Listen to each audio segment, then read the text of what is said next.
Hello guys! Ayan, andito na naman tayo sa another content natin. And of course, ngayon pupunta tayo sa Kinesa Aesthetic and Wellness Center para alamin natin kung nasaan ang kanilang bagong location ngayon sa Olongapo City. And of course, syempre, kasama na rin doon ang magpa-facial. Ayan, Pamper Day muna tayo ngayon. So, see you there!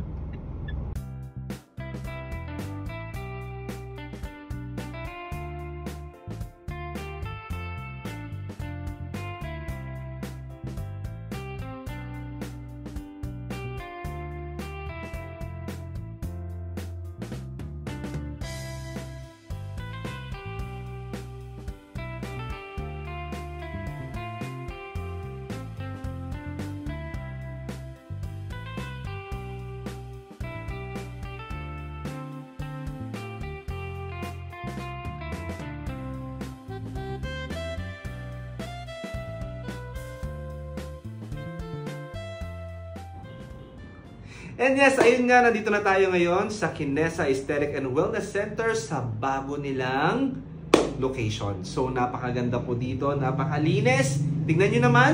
Oh, ang ganda naman itong ilaw na to. At itong kanilang Kinesa Aesthetic and Wellness Center logo. At ang kanilang counter, yung TV din. At itong tingnan nyo naman ang ilaw dito. Ang ganda, diba? Tapos, of course, pwede dito umupo ang mga bisita. Pagpasok mo dito sa loob, ay may free coffee, may free tea. Ayan, may free water. Tapos, buksan natin to. Ayun. Nice.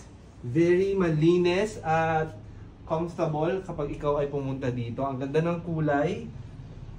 Dito ka hihiga at meron naman, puntahan natin ang kabila. Dito naman tayo sa...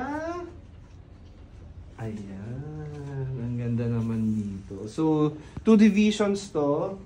Ito yung mga ginagamit nating machine. Ayan. So, dito ang client and guest. So, at dito naman ang head spa nila ginagawa. Ayan.